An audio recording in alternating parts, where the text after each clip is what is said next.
isn't it amazing that even as we sleep, this wonderful created order just keeps changing and changing and changing.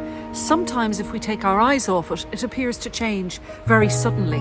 But if you look closely, it's changing all the time. It's moving from season to season. As I say, even as we sleep, it always reminds me that God is constantly at work within our lives, even as we sleep. So the changes have started to occur to our gorgeous chestnut tree, and I suppose the summer is marching onward towards the autumn. Sorry to those who are in the middle of a holiday at the moment. You're very welcome to join us for this very short little service in this square this morning as we take a look at one of the stories that was told to us by Ed's Auntie Peggy. Many years ago we used to visit the farm in Inchigeelagh, which is just outside Macroom, and Peggy had a cottage just down the road from it, and the kids would have such a great week in the summer, jumping on the hay bales and, you know, running wild around the farm. But in the evening time, when the kids went to sleep, Auntie Peggy would unravel memories of the past and stories. And one of those stories I'm going to share with you a little later on in our service this morning. So as this service begins, wherever you may be this day, if you're in somewhere hot and sunny, or if you are like myself in your own backyard underneath a tree or in a high wind, you're welcome to join us as we stop for one moment now and observe the great creator of all that is, who never sleeps but is constantly minding us.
At that time Jesus said, I thank you, Father, Lord of heaven and earth, because you have hidden these things from the wise and the intelligent, and have revealed them to infants.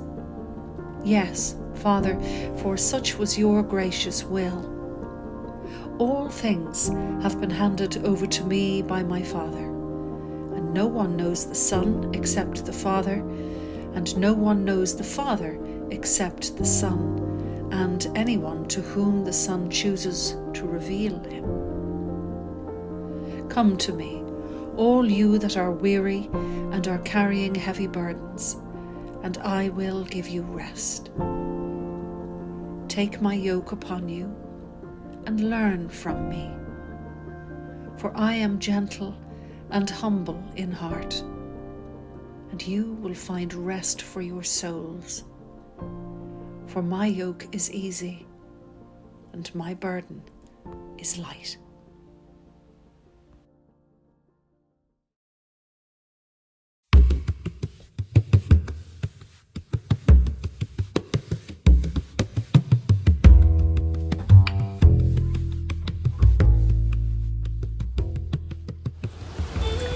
Maggie stood in the doorway that separated the flagstone kitchen from the parlour and surveyed all around her. With a sigh, she concluded that all was in order for the station. The station was a mass celebrated by the local priest in a designated parishioner's house. And if you were lucky enough to be the parishioner, you hosted not only the parish priest, but the whole community in your home. So everything had to be in tip-top condition. The parlour that evening, the mass being at 6 o'clock on the dot, shone with the setting sun's golden light.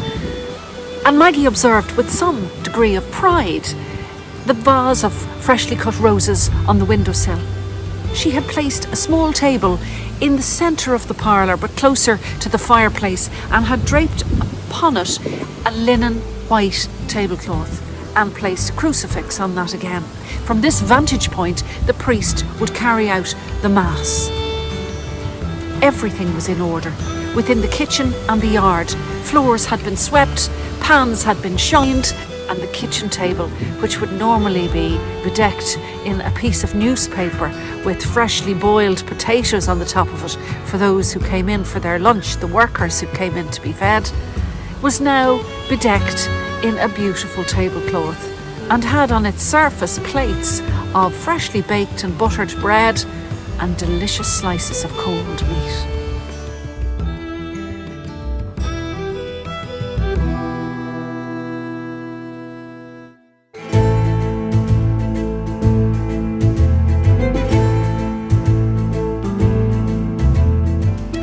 At 5:30, the neighbours began to arrive.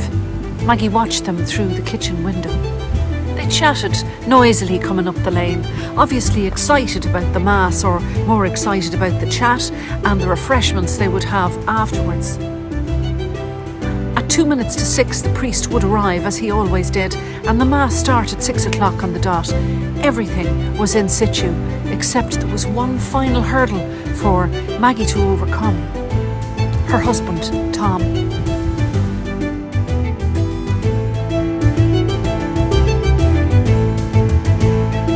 Now, Tom was a man of the land. He'd worked the land all his life. He was a good man and a faith-filled man. He'd stand with all the other men outside the church for Mass on a Sunday morning. But in recent years, dementia had taken hold of him, and he was liable to say inappropriate things at inopportune moments. Maggie had to come up with a resolution to silence her unpredictable husband during those pockets of time in the Mass when that type of silence, that holy silence, fell over the house. So at 5 minutes to 6, with the kitchen filled with people and the yard increasingly filling, and of course those who were lucky enough to get a seat in the parlour already seated, Maggie quickly guided her husband Tom into the back bedroom of the cottage.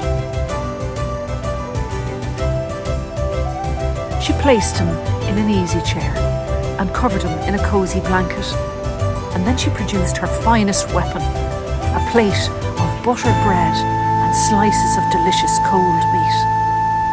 "Shh," she said to him. "Sit there now and enjoy yourself, and when the Mass is over, I'll bring you out for a cup of tea."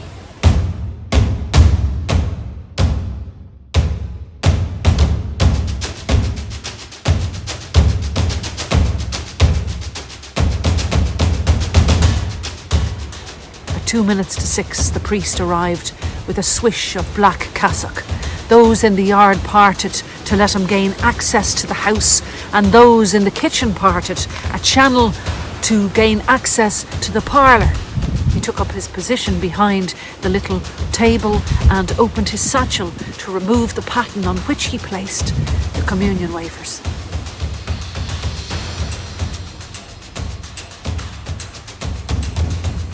The penitent were forgiven, and the Gloria trotted out at a fierce rate. Those in the yard one line behind those in the kitchen, one line behind those in the parlour. It came to the moment of consecration as the sun set and cast a brilliant, bright red ray that glinted off the paten raised high above the priest's head. Silence fell over the entire house and the yard when one voice was heard from the back bedroom. "More meat, Maggie," it shouted, "or I'll appear."